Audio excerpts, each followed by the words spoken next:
students' learning styles in maybe as a bridge toward achieving or just talking about reflective teaching. Okay, this is an open question. I need to anyone? Okay, thanks. Thank you. William, you mentioned classroom research.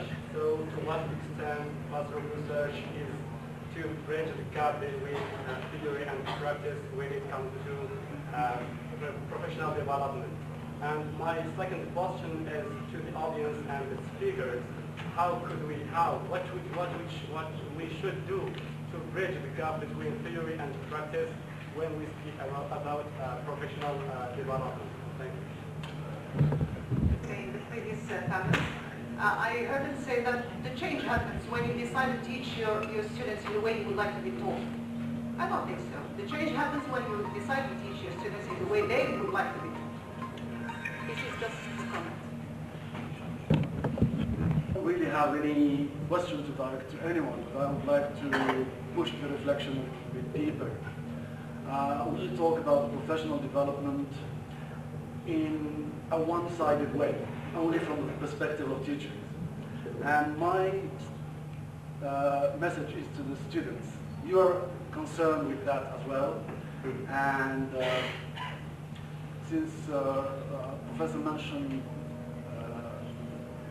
educational psychology, I guess that some research in social psychology would give us the real profile of the learner, and in this case we will probably make the equation even between the teaching and the learning, especially that Dr. Yahya mentioned that we need to adjust teaching to learning needs.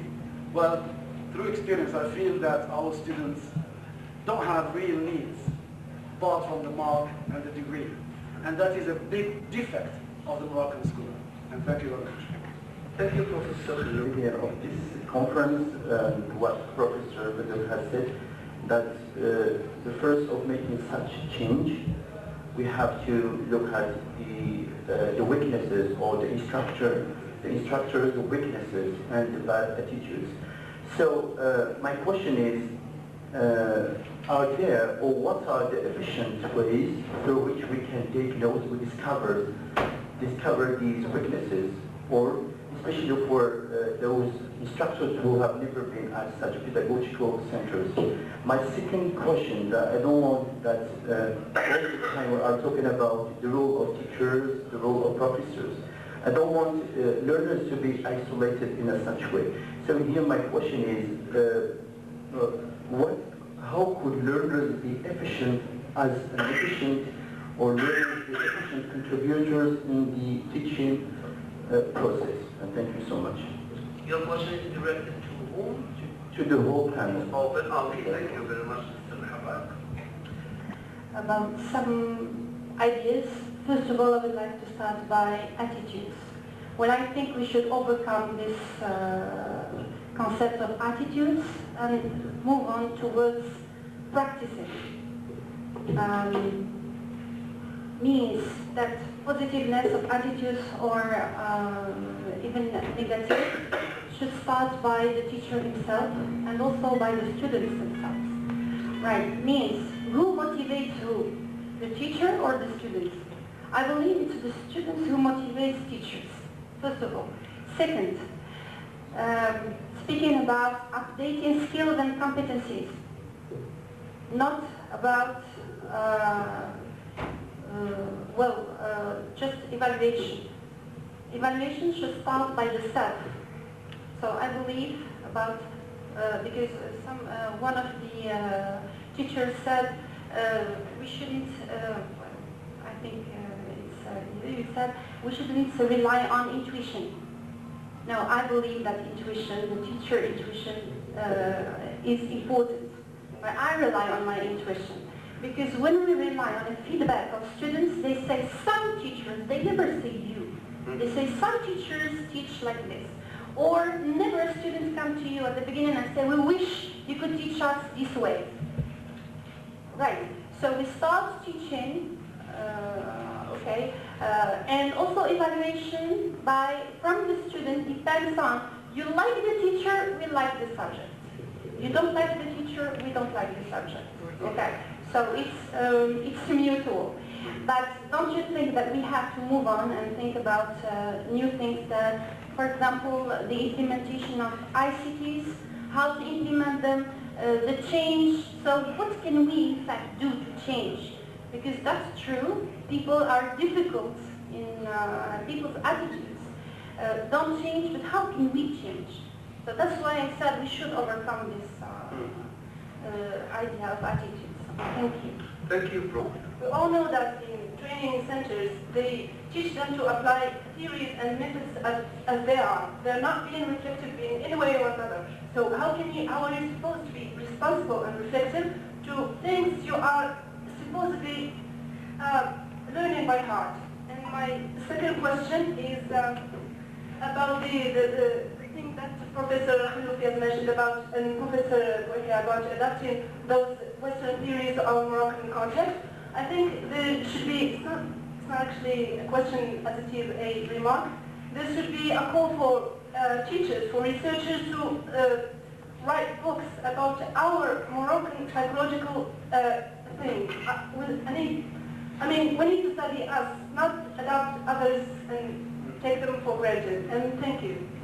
Thank you very much for your question about reflective teaching. I would say that I go to the question about learning styles. I think I've already mentioned in one of my ideas that reflecting a teacher as a researcher is the one who tries to bridge, function as a kind of bridge between the theory and the practice.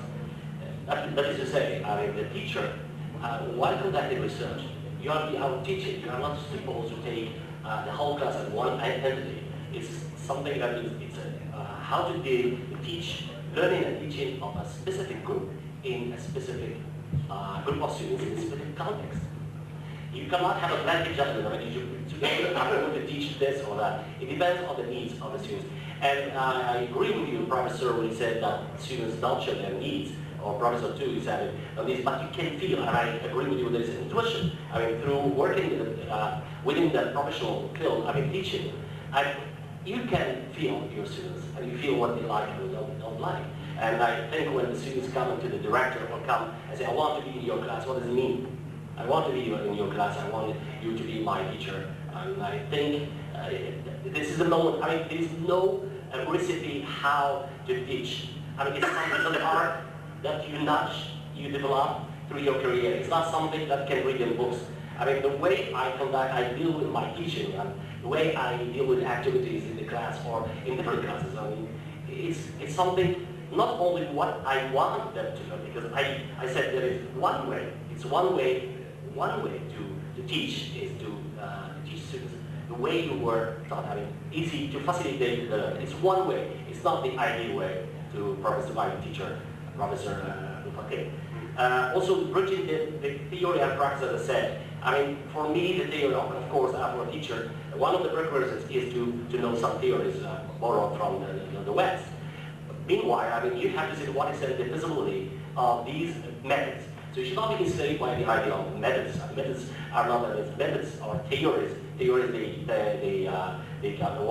day they are up and down. And the very important thing I insist on, as a lady over here mentioned, I mean, the problem of theory, to what extent this theory coined somewhere, or next door in Algeria, for example, is suitable, or something in Moroccan, in the north of Morocco. To what extent can we implement it in very outskirts of the city, for example, in Meknes, inside Meknes, downtown, and in the outskirts of the city? The students' needs are different. The students are different. I agree with you when I say that students also, they have to motivate teachers. Sometimes when you come in the morning, I mean, you want to teach, and you ask about the assignments, no one read the material, and I say, I'm sorry, I'm not here. So nowadays a teacher will documents and say, okay, I give you some readings, but you have to do that. I mean, you have to go through your readings. If you don't come, you don't prepare, you don't do your assignments, I mean, then I feel like kind of burnt out. So I think, when we don't talk about the students now, how we can develop in order to suit and how to make the profession flourish and not very ethical practice inside the class, inside the Moroccan school, inside the Moroccan Thank you, Professor. The last one, please, the attitudes, as I agree that attitudes is not something, it's difficult, it's hard to gauge, and we can feel, and sometimes, and here I use also, you need that deconstruction, especially when you use taping. When you tape in the class, you tape a teacher, professor, he's not going to perform the way he is going to perform, because we have to deconstruct the context. And at that time, I'm sorry, you say, I'm going to see my teaching, so there's something wrong, because you are not natural, you are not, there's something artificial. Thank you. I'm sorry. Thank you, Professor Bouhia, for... I'm sorry, I confused your name with Bouhia, a former colleague of mine, like Strasser. Thank you very much, Professor Bouhia. I give the floor to Professor... Yeah, in 1 minute, please, because we're going to close in a few minutes. You have said, is it paramount to think that learning styles?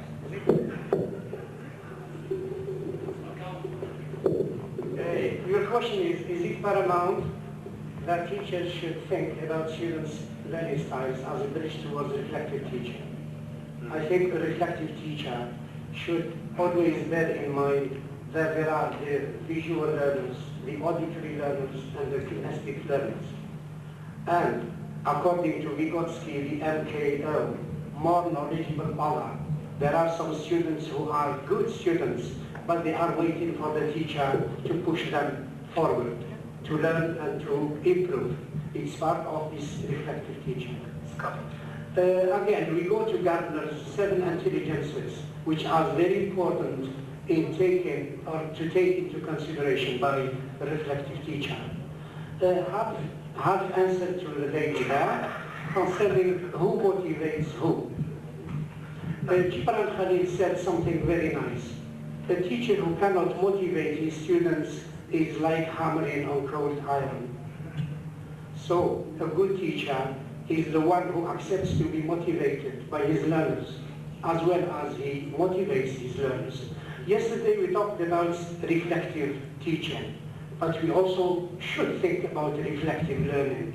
Sometimes learners make the teacher conscious. Please, sir, your lesson today is very difficult to understand because I believe that the methodology is not appropriate.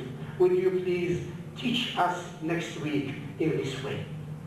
Yeah. In this way, the teacher can be motivated to change his methodology. Thank you. Thank you, Mr. Professor Taib. And here I join Professor Aziz's remark upon the fact that students constitute the peer and for teacher development, teacher professional development. There will be no teacher professional development if the students did not or do not and urge the teacher to develop through questions, through they should be demanding, for the teacher to develop. Okay. Sorry, I have to exert my power. Just the announcement that you have, that we have. Then I'm excited to make 2 announcements. Lunch will be served at 1 p.m. Okay, on site. Second announcement is that we should.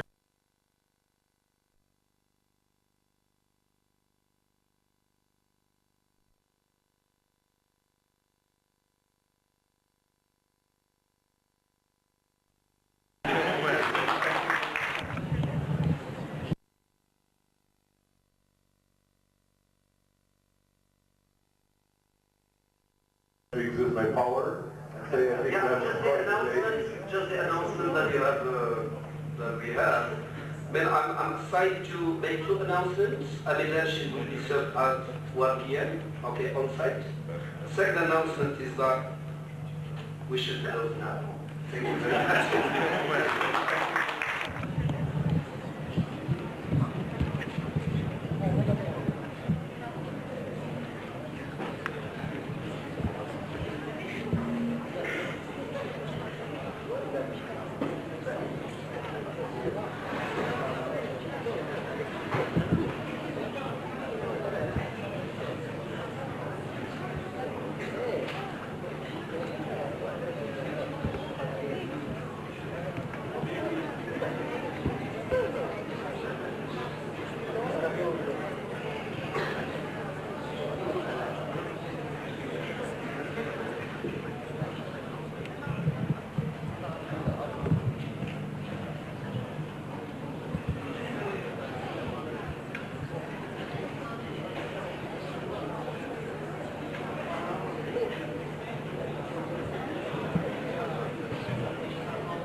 Good afternoon, everybody. I'm pleased to be the moderator of this honorable panel for basically two reasons. The first one is the profile of the speakers, and the second one is the nature of the subject. This afternoon is, especially this panel, is mostly professional development.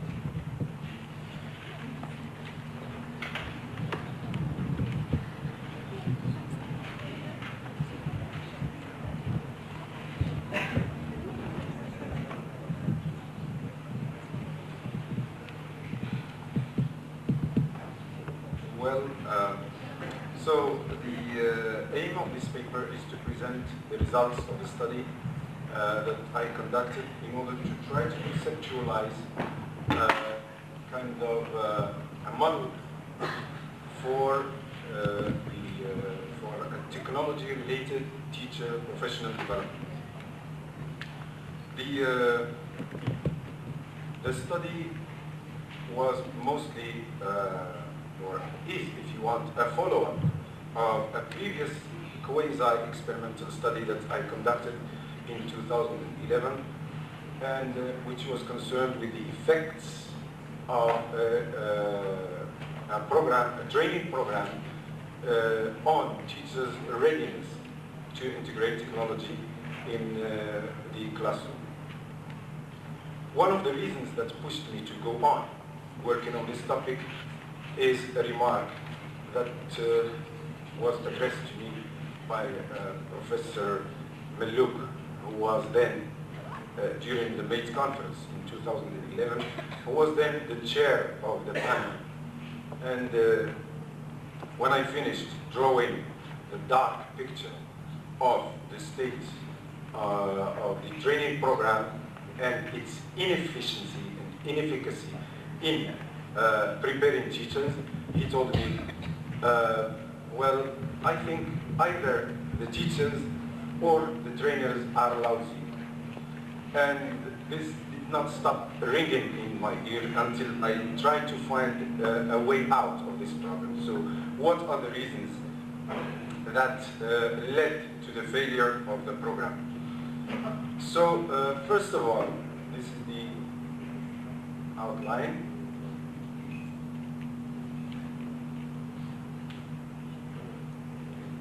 And here are a few.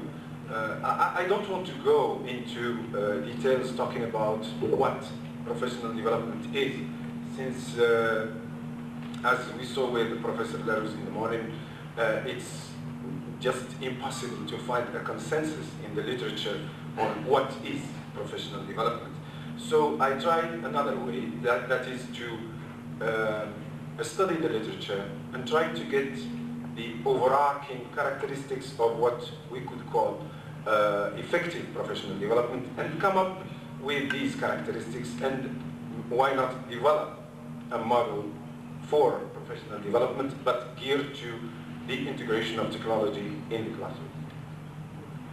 So professional development plays an important role in shaping teachers' use of ICT in the classroom. Teachers need to know why they do what they do, according to Hobart and Levy. Teacher preparation is the most important factor that could help teachers develop positive attitudes towards technology. And finally, the technological changes we face currently compared with the changes of the past require much more attention to staff development and support. However, as I said before, finding a consensus is difficult to find what is quality professional development, or specifically here I'm talking about technology-related teacher professional development. Henceforth, I will call it TTPD, due to its inherent subjectivity. So I got inspired from this quote, which got by Lafky. Far more productive approach would be to identify specific core elements of professional development that contribute to effectiveness, and then describe how best to adapt these elements to specific contexts. So the problem, as I said, research evidence from the previous study I talked about, the quasi-experimental study, showed that teachers still lack the knowledge needed to be able to teach with technology successfully. The one-size-fits-all model of training also was one of the reasons of the failure of the program itself. So this model of TTPD programs is not of high quality, offering only, citing Borko, fragmented, intellectually superficial seminars. The lack of subject-specific focus in the program also is another issue. And as a consequence, as I said, the program failed. The purpose of the study is, if you want, twofold. First of all, I want to examine the characteristics of effective technology-related teacher professional development activities from the literature, and to develop a model for TTPD that would maximize the effects of pre-service and in-service teachers' technology integration training programs, and that would help sustain teacher learning over time. So the central question is shown over there.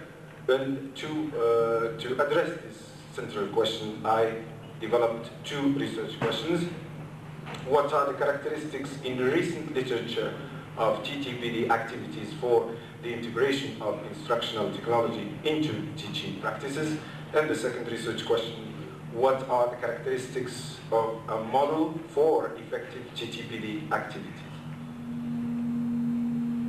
The review of the literature, I will go very briefly through that. So I am trying to examine the existing models from the literature, and I noticed that there are two eras, if you want, of teacher or technology-related teacher professional development models, pre-TPAC and post-TPAC. So the TPAC made a very considerable change in the perception of what technology-related teacher professional development is. So about 2 decades ago, educationalists and teacher educators started thinking about designing teacher development programs to facilitate the transition of schools to technology integration. So the early models include, just examples, the T4 development model, the Technology for Learning, Apple Classroom of Tomorrow, Exemplary Teacher Program, and Intel Teach Program. This is the program that inspired Genie, and it was even in collaboration with Intel. So TPAC. So I'm going to talk about the paradigm shift that happened in view to teacher professional development for technology. Until we share some theoretical vision of this topic, we will never glimpse the larger picture that could give our everyday classroom efforts, direction, and meaning. So TPACK, very briefly, is this. The TPACK postulates that there are three core knowledges that interfere to make up the competencies of a teacher, of a technology competent teacher.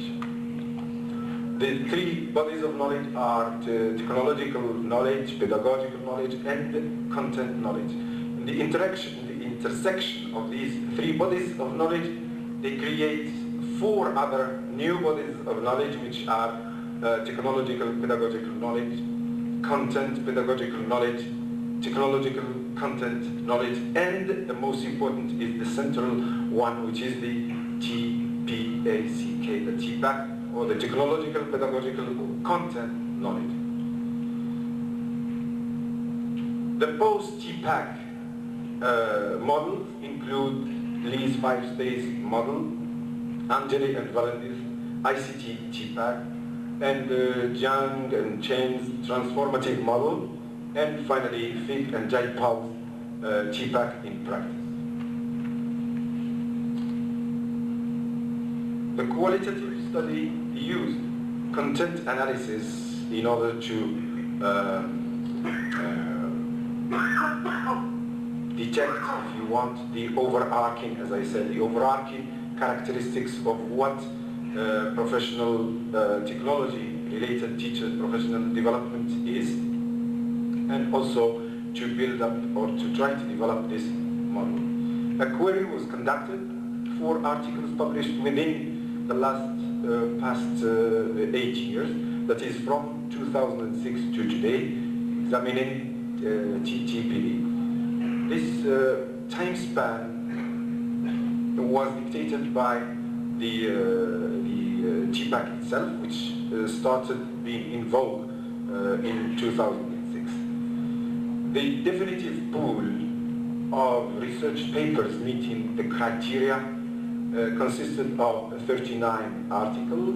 The methodological procedure consisted in, number 1, analyzing the content of each document in terms of its categories and its emerging status, and number 2, using the emerging categories to conceptualize a model for TTPD that would hopefully include as many characteristics of success as possible. The findings of the study.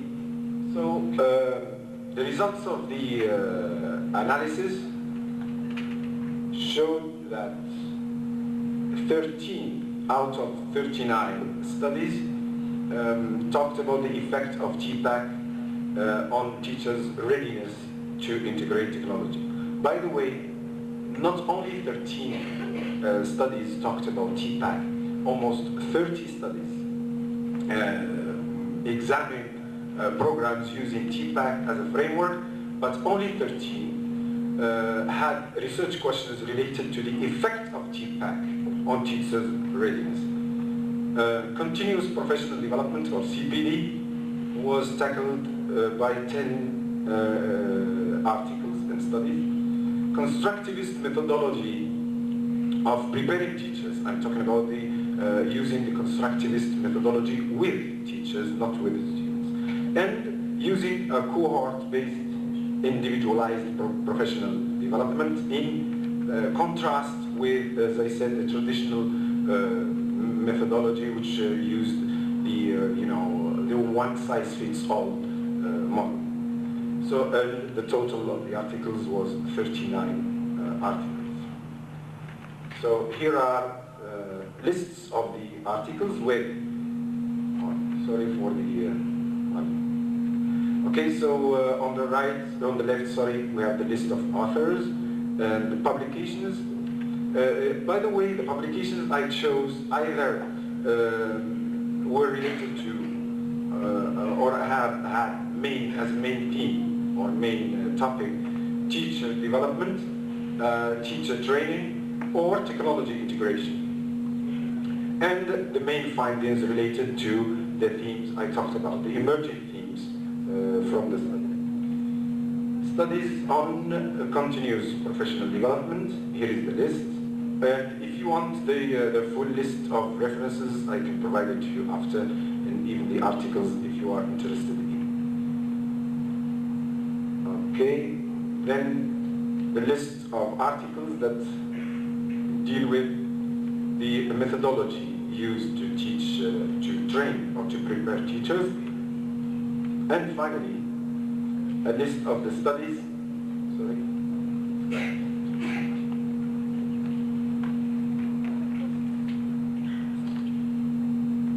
Okay, the studies that deal with the cohort-based individualized training.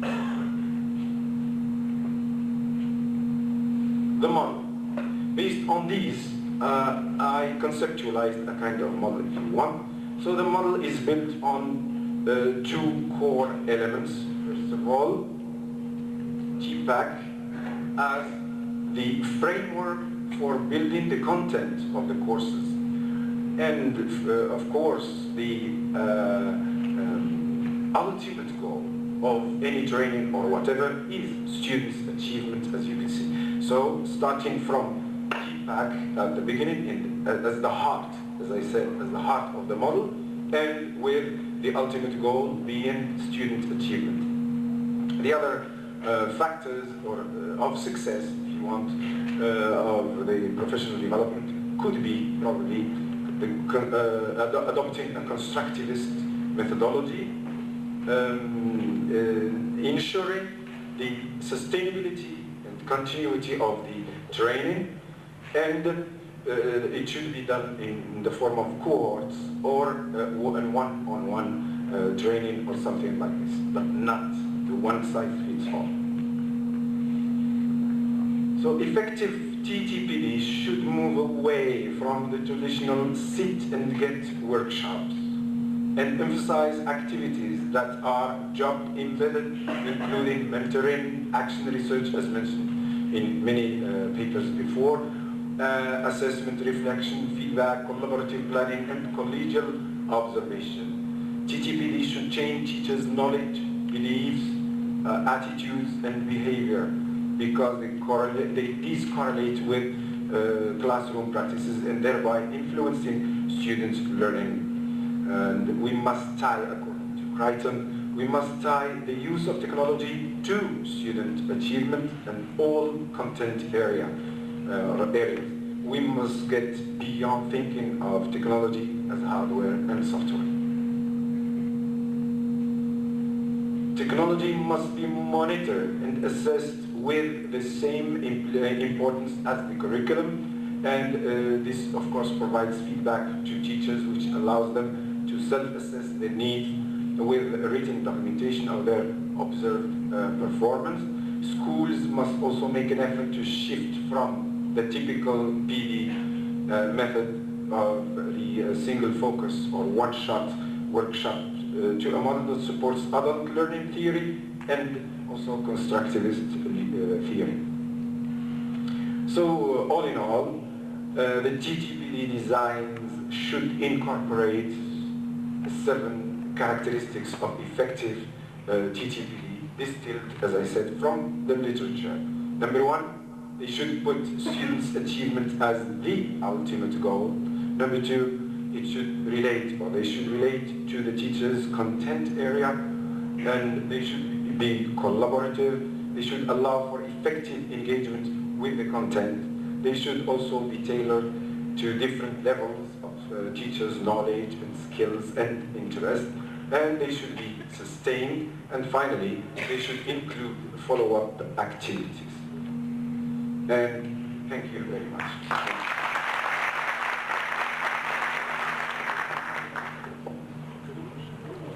Thank you very much, Professor Fatmi, for this illuminating presentation.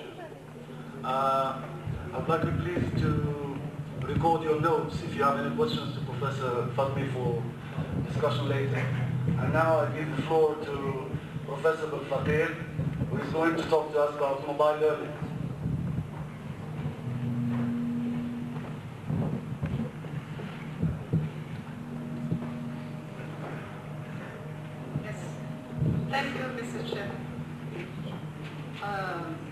The choice of my topic this afternoon, it might sound like a too optimistic choice. Is mobile learning just the latest fad?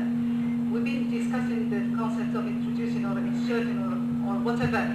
You call this, Professor Bouziane, the invisibility stuff concerning technology in education. We've not yet reached that very specific stage.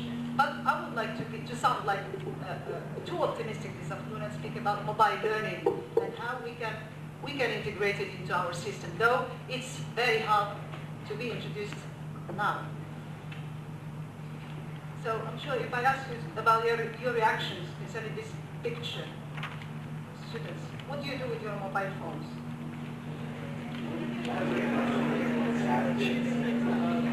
This is one big picture, and this is the click and page. Yes, we quite use it in sheets, but this is the unhealthy way of using it in class. But you could use it for different purposes. One of them is to emit voice and video calls. You can use it to check your emails, to text. You can use it to upload, download stuff. You can use it to live in the virtual world and to be perceived as beings in the virtual world. So the mobile is a Swiss Army knife, a functionality, a device that fits in every pocket or purse. We agree about that. Can we use it to learn? Do you use it to learn? Yes. So which means that I thought I was overconfident about the present and the future, which means that you also are too optimistic. The trend toward, well, I'm going to speak about mobile learning. Well, of course I will be introducing it, I will be speaking about its advantages, disadvantages, and things related to mobile learning, well, in a sketchy way. But I will take the side of the learner. I will speak about mobile learning mostly from the perspective of learners, whom I would be calling millennials, or digital natives as Professor Bouziane once again referred to them. It's Prensky 2001. You are called digital natives because you are born in technology and with technology and through technology. So the trend towards most young learners, millennials, using smartphones and iPads rather than desktop computers reflects their preference toward a more portable learning environment.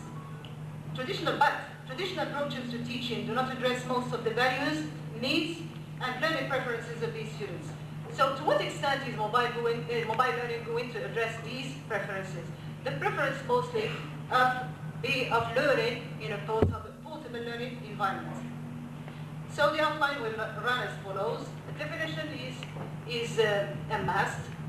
Some of the pros and cons, advantages, disadvantages, and some of the challenges. The millennial generation, who are you? I will be speaking about you, defining you, your attributes, characteristics, your preferences, your inclinations. It's not my point of view, but I will be there too because I've been living with you for many years, so I can speak about you. How does mobile learning fit millennials? Well, there I will be comparing your preferences with the availabilities in mobile learning. So, mobile learning, if I ask you to define mobile learning, we say mobile learning is learning while you are mobile, either physically or using a device. And these are the two types, the two phases of mobile learning. So in the first one, there was a focus on the mobility of the learner. In the second one, there was a focus on the mobility of the device. Look at the definition in which the mobility of the learner is stressed. Mobile learning takes learners out of the classroom while keeping them connected to the information they need at all times, which means when you are outside, you're learning. When you are in a museum, you're learning. Any field trip is a classroom for you. So you're learning not in a classroom, not in the brick and mortar classroom, but you're learning outside of the classroom. The second phase is where the device is the main important, the mobility of the device is the most important element. The term mobile learning or M-learning refers to the use of mobile and handheld devices such as PDAs, mobile phones, laptops, and tablet PCs in teaching learning. So here is the device which is mobile. It's a virtual mobility, while the first one is more physical mobility. And I have found a more comprehensive definition, one that combines both types of mobility. The virtual and the physical was proposed by Omar in 2005 any sort of learning that happens when the learner is not at a fixed, predetermined location, learning that happens when the learner takes advantage of the learning opportunities offered by mobile technology. So here, both facets are included, being mobile or being physically mobile or being virtually mobile. Some of the pros, I won't go into details about some of it, but most of them, but one of them, the first one, is the propagation of mobile technology. So mobile devices today are more portable, more sophisticated, easy to learn, easy to use. They are endowed with a number of technological appliances and applications that you can use to perform old tasks and others that can be used to perform new ones. And a multiplicity of communication is also allowed through these mobile devices. And of course, the famous one, anytime, anywhere connection. With the new learning, the creation of a new culture. Since users consider handheld devices as more personal, they will consider mobile learning as being personal learning. And mobile learning also increases the collaboration among members of the learning community. Some of the participants has already introduced the idea of learning community, and he spoke about them as being different members with a common objective and working for the attainment of that common objective. So those people can collaborate easily with the mobile device. Flexible and timely access to up-to-date learning resources, that's also because of the connection anytime, anywhere. And the extended non-academic and para-academic assistance. This, once again, is something that's available with mobile learning more than in the face-to-face or on-campus learning. Another advantage of mobile learning is that it provides education for all. Perhaps that's a program which is a UN program, and these are things I have taken from Muhammad Ali 2009. He said that mobile learning is supposed to raise this learner's self-esteem, and it makes them learn and focus for a longer period of time because they choose their most learnable time. These are the words of Muhammad Ali. Their most learnable time is that time in which they are most alert. Perhaps they're most alert was the night, not in the morning, not in class time. Mobile learning caters for different learning styles. Of course, the teacher is supposed to be aware of the differences of learning styles. Of course, he can't do it every time he is supposed to teach a new group, which means that he has to make available every learning material in different formats. Well, text, audio, and video to cater for different learning styles. It empowers and engages learners, particularly those in dispersed communities, and it liberates learners with physical and mental disabilities. It is also supposed to re-engage lost youth. What he called lost youth is generally school dropouts. Those people who have lost confidence in the educational system can be brought back, can be re-engaged with mobile learning. And it educates the displaced communities, those who have been displaced due to natural and or human disasters, wars for instance. Moving to some of the cons. Related to the device, the small size of the device is a problem. Well, it's small. It could be stolen. You can lose it easily. And it's small. Its screen is going to be too small for the placement of educational material. Battery life. You need to recharge and replace the battery every now and then. And its processing power is not as important when compared to the desktop and the laptop computers. And of course, relatively, it's still costly. The new culture which is created as a result of the new learning is also sometimes an obstacle. Given the variety I have just told you, the teacher is supposed to create learning material in different formats designed for different learning styles. So that's redundancy in design, in course design. And the teacher is supposed to be an end moderator, which means he's supposed to moderate through the mobile device. So he's supposed to have an end maturity. What our professor Bouzier called digital proficiency, perhaps, I'm generally calling it just digital efficiency. He's supposed to have some efficiency with the skills in digital technology. And the mobile phone may be perceived as an alienating medium. I would say the more you are attached to your mobile phone, the more detached you are from the reality. And the importance of mobile phones in shifting power dynamics between adults and young people, of course, because they have the power of expertise. They can manipulate their mobile phone, their mobile device better than their parents. So there is a shift in that type of power. Challenges. Some of the challenges of mobile learning, there are many. One of them is, well, that one is it's shared among any e-learning programs in the e-learning system. Providing a safe online learning environment, so both teachers and learners have to agree on the moment etiquette. So, as you know, identities, relationships, and interactions are redefined in the virtual world. So we have to agree on certain prerequisites. And mobile technologies require a redefinition of what is public, private, and intimate. Borderlines sometimes are hazy, are not that clear in the minds of both teachers and learners. Once again, the student himself sometimes becomes like a commodity, like an object. So that's what is called the commodification of users and their content. That's something also which is common in the internet. Well, the content that is provided or generated by the user sometimes might be sold, might be used by market researchers, maybe, might be used by businesses, might be used that this is an unhealthy use of information in the online world.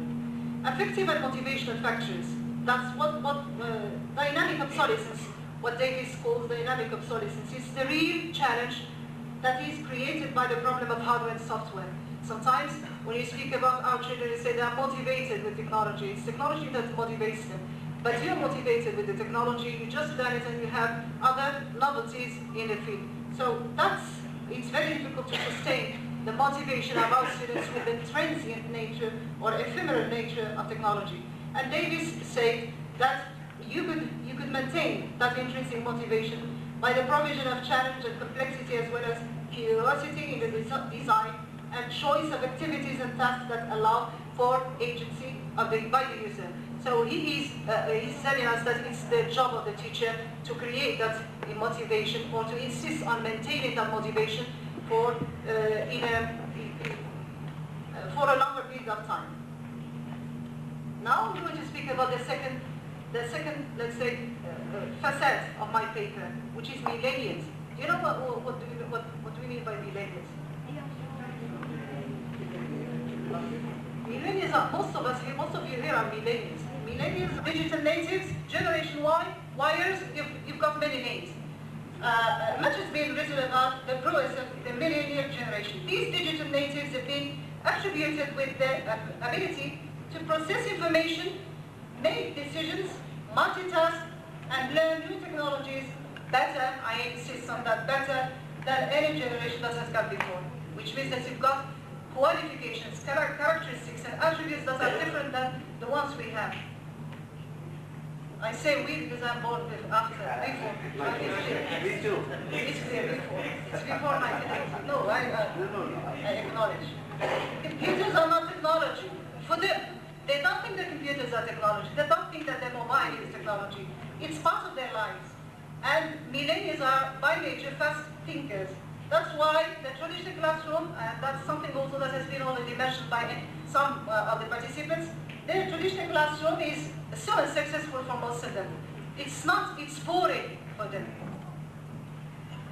And the millennials, this is scientific research, it's not mine. These are things that have been done by pure scientists, house scientists. So millennials MRIs have shown that these people, millennials, have greater cerebral capacity through increased ganglia and folds of their brains. And these MRIs have also shown a very different form of processing using both hemispheres. Generally we use one at a time, and one for certain special things. But you can use them both and simultaneously. So that's why they think in a non-linear way. That's why they can work in high-stress environments and prefer hands-on activities, which means that you get bored very easily with us, non-millennial teachers. This change in brain structure profoundly alters the way these students brain, learn, think, read, socialize, and interpret information, thus creating a new generation of innovative, plugged-in, multitasking students. Did you know that? Millennials expect to be engaged in their learning. They do not do well when they are passive. For them, doing is more important than knowing. And their motto is, change is given, and stability is unnatural, not like the traditional teacher. They like change. Learning more closely resembles Nintendo than logic. Nintendo symbolizes a trial and error approach to solving problems. Losing is the fastest way to mastering a game. They don't care about rules, by the way. Even when you tell them the rule is, the directions are, they don't care about them. They need to discover them by themselves. And in some, they have little aversion to failure. They don't care. They are not worried about failure, as long as they learn from that failure. Now, here, it's personal. What I'm going to do here is like trying to find what you have, millennials, as characteristics, and trying to find the equivalent or the affordance in mobile learning. So can you please just take this, and if ever you have any kind of criticism, I'm ready to take it towards the end. Millennials are wild with technology. They seem as though they are surgically attached to their mobiles or smartphones. And mobile learning, the same handheld connected tools, enable learners to access existing educational solutions and to capture and share knowledge in return, which means that in mobile learning, the mobile device is a must. Millennials love navigating the web. Mobile learning also is based on a vast amount of existing educational material. Sometimes it's for free, sometimes it's developed or created or designed by the teacher himself or herself. Millennials have a strong appetite for options because they have been, they have grown up or have been brought up in a menu-driven environment, and the teacher is only one option, which means they have other options all the time. The teacher becomes more important in mobile learning as a guide to assimilation and organization of information than a traditional disseminator of information. So there is no sage on the stage. Millennials prefer to communicate via email, texting, and other networking, social networking. They are agile and very responsive. And communication in mobile technology is, of course, technologically mediated. The millennials are avid users of the latest Web 2.0. They are Web 2.0 content creators, not merely content consumers. And that's also something which is available in mobile learning. There is ambient learning, in which the learner can use multimedia affordances to increase their learning and teaching for the teacher. Teamwork is high in their agenda. Those people, millennials, like collaboration. And collaboration is a must in mobile learning. Millennials hate working with schedule. They don't like to be tight or restricted with a schedule, timetable. And flexibility is a must, is one of the characteristics of mobile learning. Millennials want to control their learning. And mobile learning offers customized or personalized learning experiences. Millennials prefer a relaxed and informal approach to learning. They like to learn at their pace, in their context, in their chosen context, and in their way. They are 24/7 on their smartphones. Mobile learning is also called lifelong learning, informal learning. Mobile devices can enhance, transform, and extend learning beyond the brick-and-mortar classroom. Millennials are relationship-driven. They prefer paternalistic teachers. They are all the time in constant search for acknowledgement, praise, support, moral support from their teachers. And the teacher in mobile learning becomes a moderator, a facilitator, and a mentor. Millennials are not motivated by material incentives. Most of the time they are not motivated by grades. They learn more from failure and want to find the best blend of an enjoyable life with a fulfilling learning environment. And mobile learning proposes a supportive environment in which technology, hardware and software, the teacher itself, and other members of the learning community could also be a source of support and motivators to the learner. And to conclude, universities have to wake up to the fact that millennials are more likely to succeed if the avenues with which they are familiar, millennials are familiar, are exploited for their academic development. And the success of current and future studies relies on this ability of the classroom to adjust to this new breed of learners. It is not that teachers need to abdicate their roles as leaders or authority figures or as imparters of knowledge, or to abandon traditional lecture and other tried and true instruction strategies. Rather, in addition to their traditional roles, teachers must take on a very important new role as guide or a mentor. So just to end, I would like to tell you that the traditional teacher is generally equated to a manager. I've heard one of the participants equating or comparing the teacher to a manager. That's the traditional version of teaching. A teacher being a manager won't work in a mobile context where the teacher is supposed to be a real leader. And he has to inspire his followers all the time. He has to support them, not materially, supporting them more morally and psychologically all the time. And thank you very much.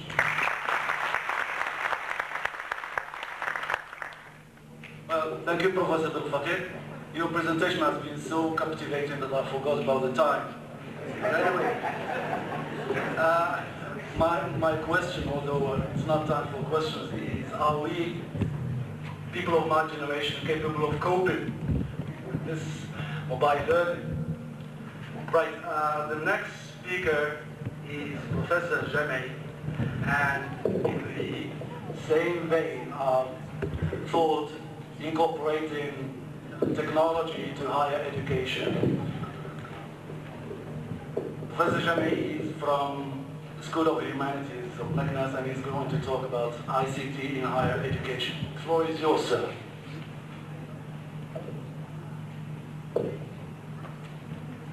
Thank you very much for everyone. Thank you, Mr. Chairman.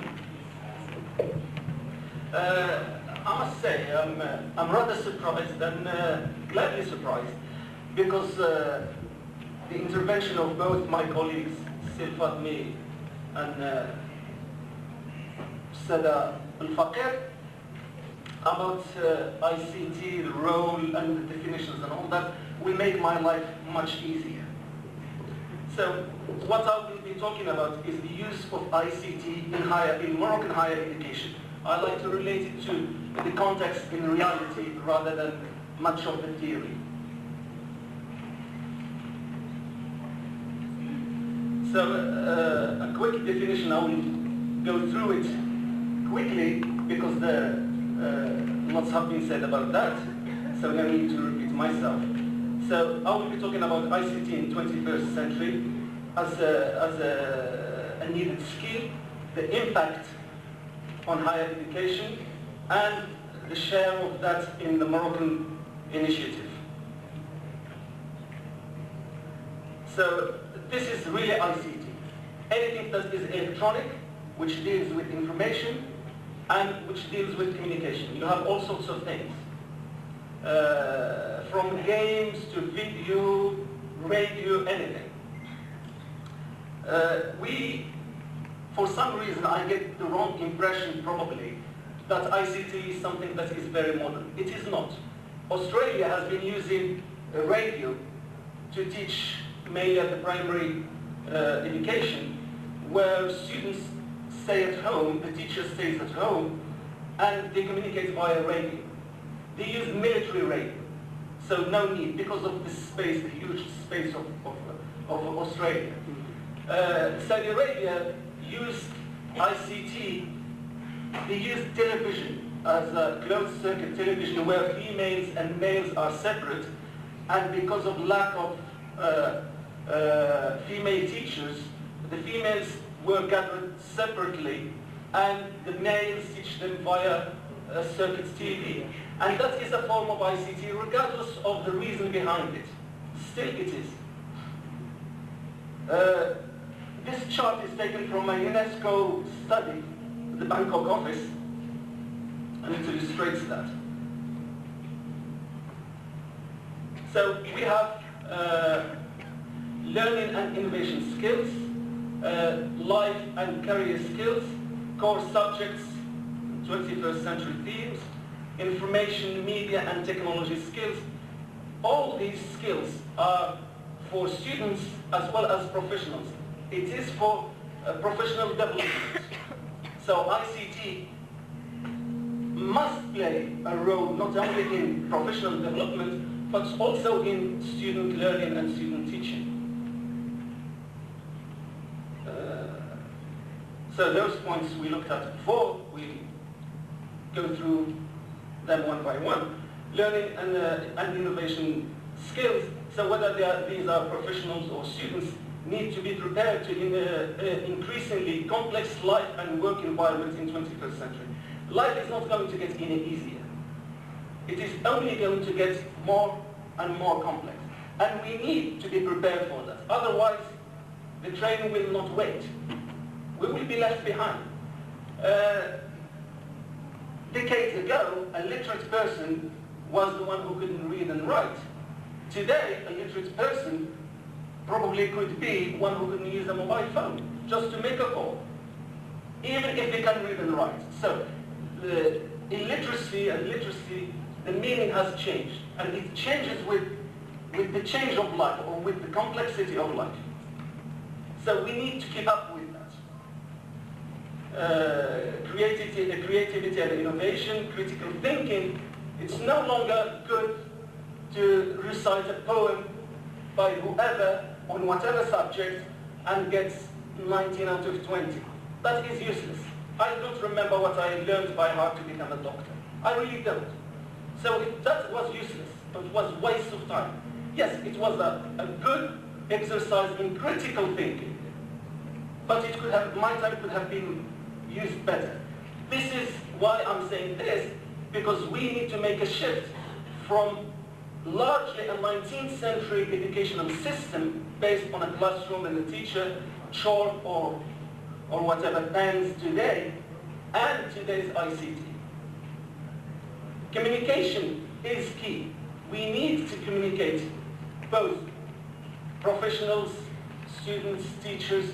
We need to communicate because that's, at the end of the day, we are all citizens that need to communicate with each other to go forward for the sake of collaboration.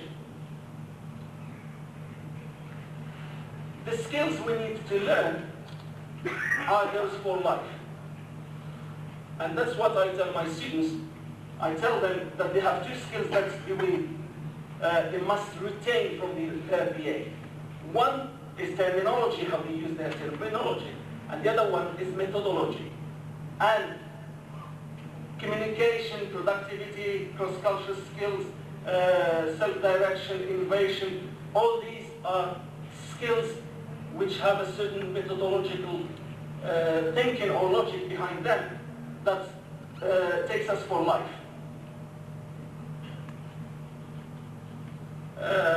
There's information, media and technology skills. This is the world. This is the world we live in.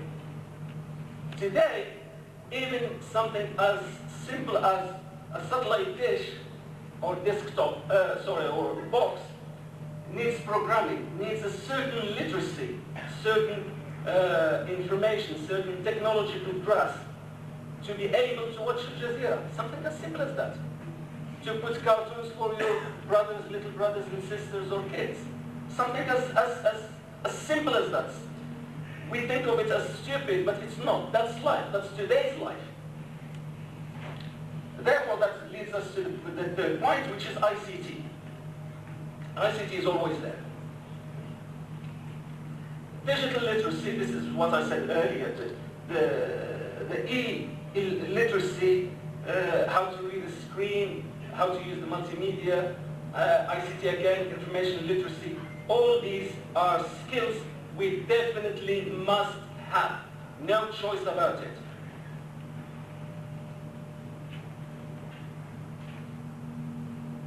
So this is a chart again from the same source, UNESCO Bangkok office.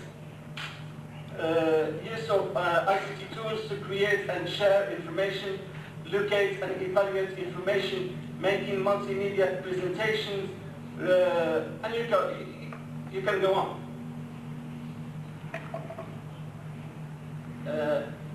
The impact of ICT in higher education.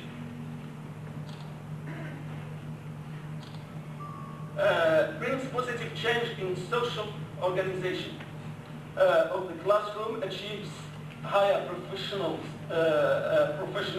and students-centric focus on delivery. From my experience, I find this very, very hard to grasp the concentration of my students, but I'm sure if I had a clip from YouTube, I don't have to make it myself. I can always borrow it from the net, as long as I acknowledge whose source is that. So if I use a clip or I use something else which is visual, based on the idea that a picture is worth more than 1,000 words, you will get the attention of students. And here I subscribe to your view that this generation needs more. Enough with 19th century education in 21st century world. It enhances teaching and learning through dynamic, interactive, and engaging contact. Develops, enriches, and accelerates. This is important, it's the acceleration. Today, we teach, roughly speaking, 8 weeks. The 4 weeks goes between exams, strikes, and so on. How do we make good use of those 8 weeks? It's a question. It's a shame we are building generations that will lead the country at 8 weeks' notice. It's beyond belief. So we need to be creative. We need to find new solutions.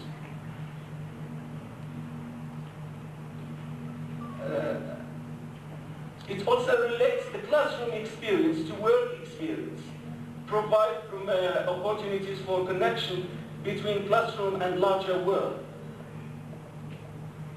One example I can give here is when I ask my students to write, when they present their drafts, their paper drafts, especially the S6, I always ask them to bring it typed or word processed.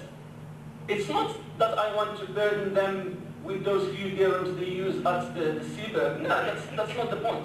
The point that they must use a computer because they are going to a certain administration where they must be able to use a computer at a minimum level, which is word processing. That is also for professionals. I know professionals who really cannot use a computer. I think they should either learn or take earlier retirement, but it's not for me to say that.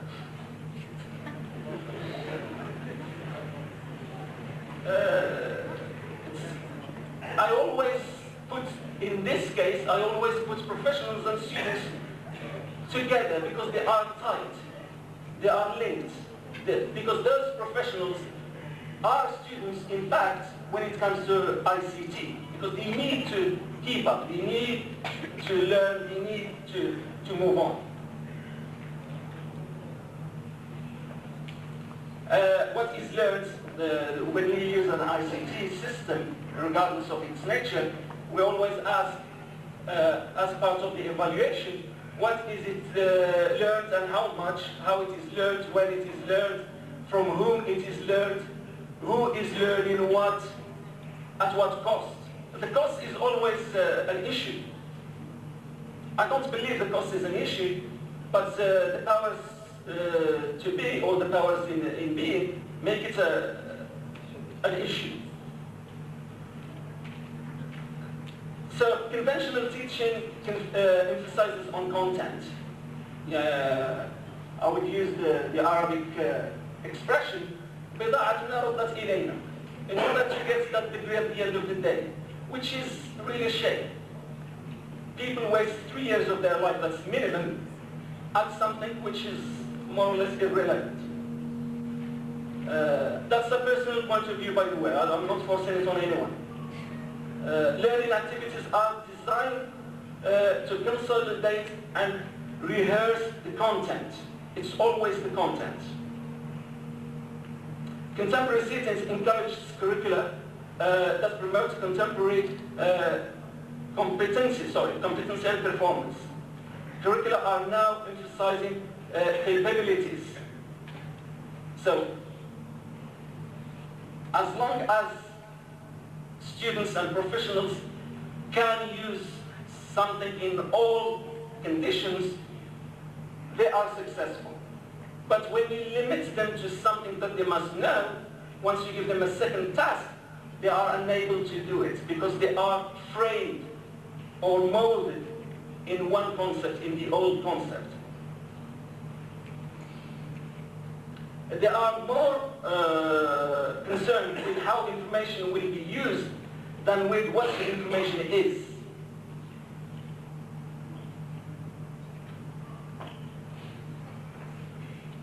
How is it learned? Competency and performance-based curricula, access to a variety of information sources, access to a variety of information forms and types, professional students-centered learning, settings-based information, access and inquiry. All these make the intellect or challenges the intellect. Rather than being passive, students and professionals become active. Learning environments centered on problem-centered and inquiry-based activities, authentic settings and examples. Teachers as mentors rather than context experts. I mean, within the Moroccan University, lots of you know, I'm sure, that we don't mostly teach what we are experts at. We just teach what is needed to be taught. So if that is the case, we rather change ourselves and adapt to a certain new reality. And ICT will help us. Because if I'm not an expert in anthropology, and you give me a data show in a classroom, I can always get a clip from YouTube which deals with anthropology, and my students will be satisfied instead of looking there like a damn fool, because the systems requires me to teach something I'm not qualified to teach. For the sake of time, I'm going to skip a lot because you've seen this before. So this is the ICT main content focus. So you have core technology, learning how to use ICT, complementary technology, and learning via ICT. So you have the learners and the teaching with through ICT. This is again from the Bangkok office. Now, all this introduction to bring us to the Moroccan National Initiative. Article 10 of National Charter of Education and Training of 1999 is focused on the integration of ICT in education. It sounds really good on paper. On reality, yeah, there is an article about it. What they are doing about it, I don't know. INJES is a program that sells computers to postgraduate students. Where are the undergraduates? We need to cover the lot, not just the few. So that's about INJES. I think you already know it. INJES is part of the... There is another program which is called Digital Morocco 2013. Marwan project, which is a network of universities. And where is that network? I'm teaching here and I don't see one. CFM, and you have all these projects. CAT, which one of our colleagues talked about earlier this morning concerning teacher training. It is run by USAID. All these programs. Now I come to Moulay Ismail University. The purpose of Moulay Ismail University is not to criticize the university at all. The university is just an example, and it is exactly the same as all Moroccan universities. They all share the same symptoms, they all have the same problems. And I'm talking about state universities. excluding Al-Akhawayn and any other privates. So the faculty, according to the administration, has 13,896 students. Those students have 180 computers in 6 classrooms,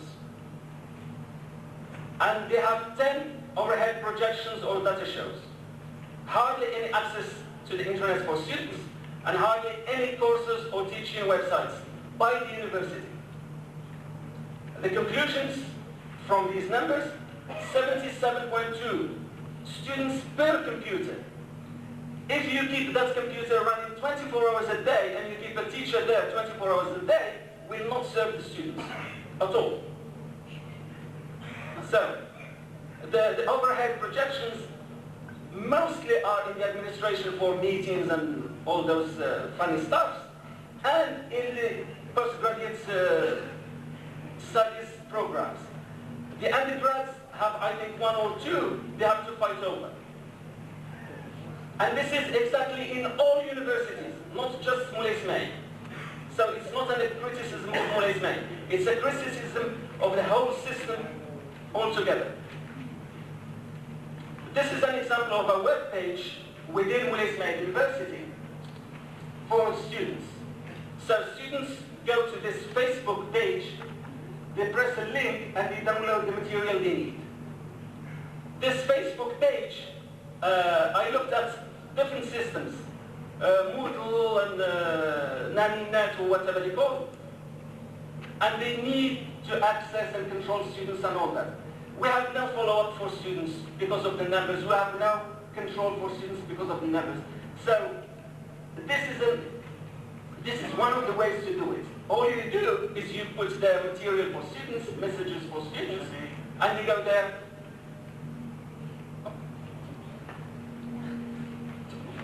No, conclude, and then yes. Yes. Sorry.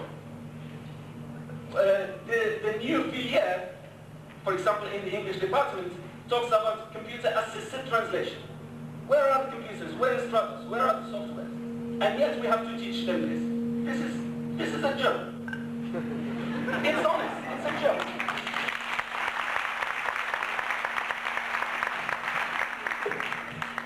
Okay. So that's no comment. Thank you very much. Thanks to you.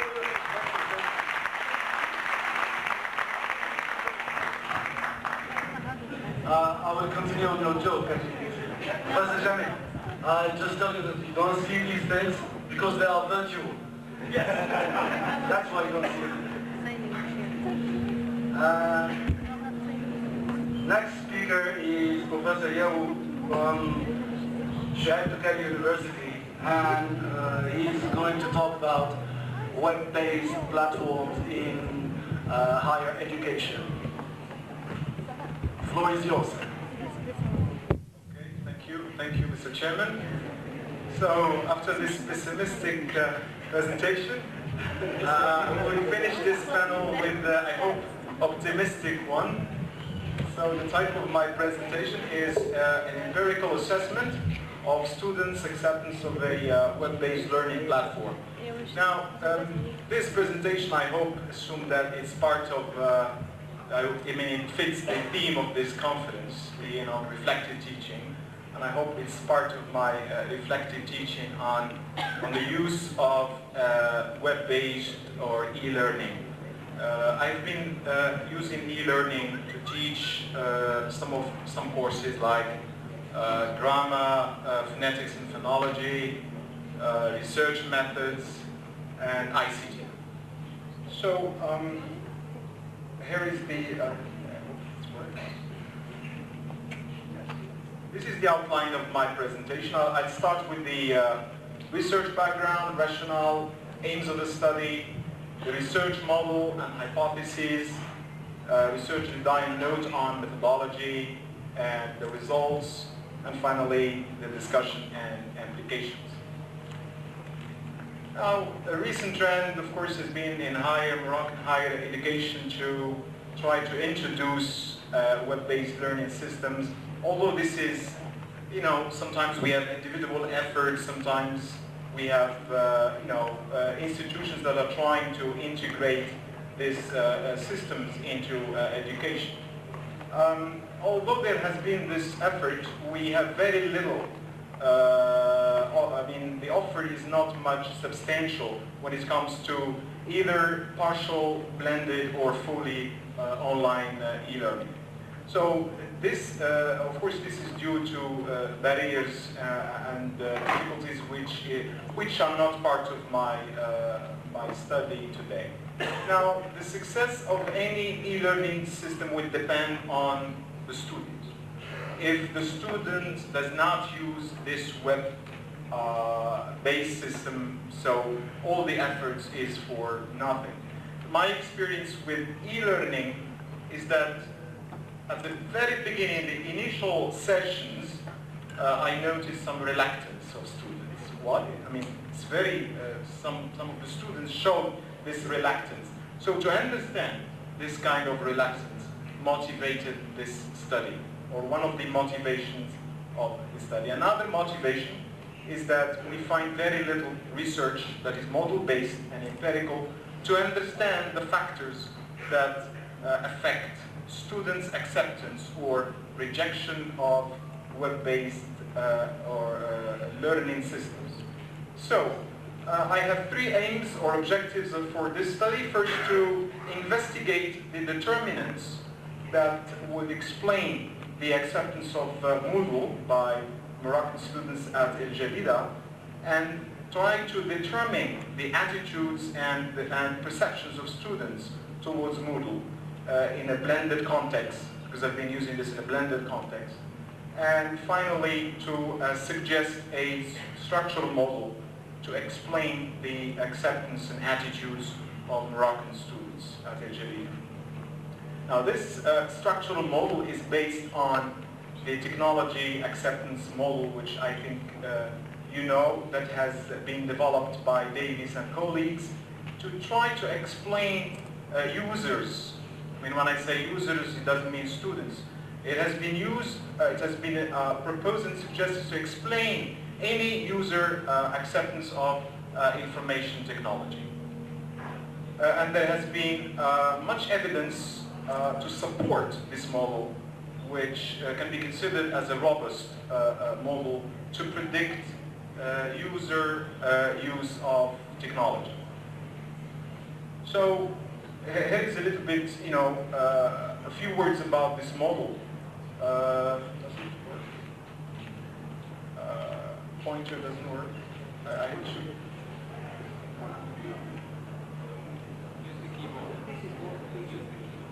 Okay, so what is in the two constructs that are very important in the model is perceived usefulness and perceived ease of use are considered two factors that are very important in explaining attitude toward the use of any information system. And of course, there are other external variables that should be taken into consideration. The technology acceptance model has been used in other domains, in other areas, apart from, because it has been suggested to explain online shopping and other uses of technology. And of course, it has also been extended to predict the use of technology in learning.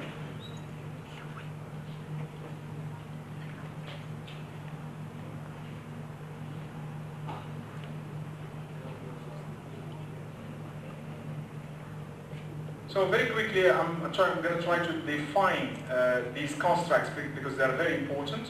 So perceived usefulness is the degree to which a person believes that a particular system would enhance his or her job performance. And perceived ease of use is the degree to which a person believes that using a particular system would be free of effort. Finally, attitude could be considered as the positive or negative feelings you have about a particular system.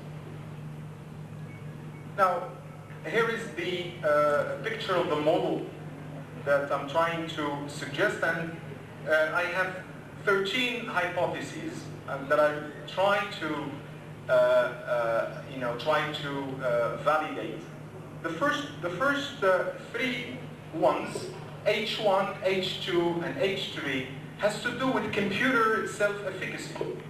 Computer self-efficacy is defined as your attitude, your belief that you are confident about using a system.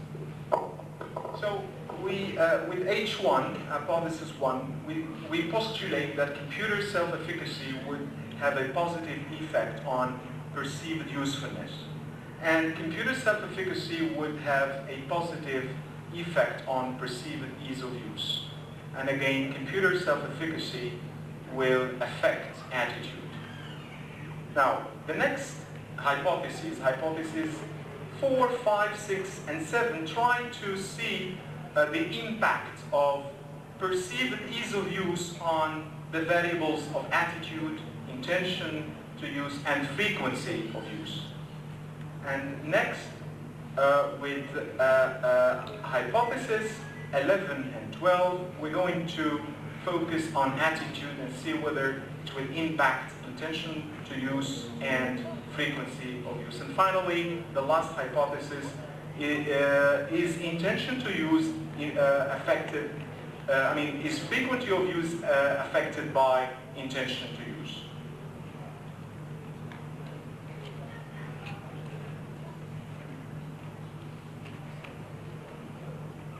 Now, the survey instrument consisted of 23 items.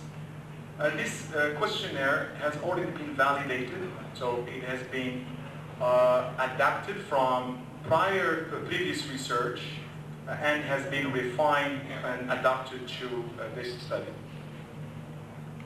The constructs that we are using have been measured on a 5-point Likert scale, ranging from strongly disagree to strongly agree. And finally, the last variable, frequency of use, values range from 1, never, to everything. These are now P1, PU1, PU2. These are the items on the indicators belonging to the construct perceived usefulness, and this is part of the questionnaire. So I go very quickly because I think the sample consisted of 47 students from the Department of English. This is a purposive sample. These are the students I have in the class, so kind of having a random sampling.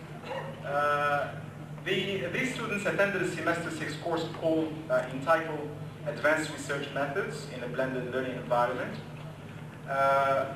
And they attended this course which I designed. The questionnaire was handed out in one of the classes 2 months and a half into the program. Now, SPSS was used for questionnaire data coding.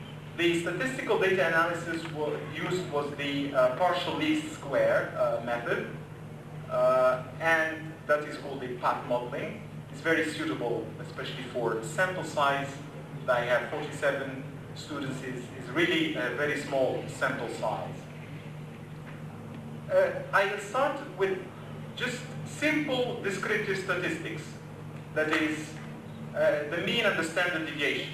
So in general, as you can see, students have very positive attitudes towards using Moodle, and they intended to use Moodle, and also they think that Moodle is easy to use and very useful for their learning. I'll say a few words about the analysis of reliability. Indicators of reliability and validity are very important to say that the measurement model is adequate or not. Reliability refers to the extent to which the construct variables are free from error and yield consistent results.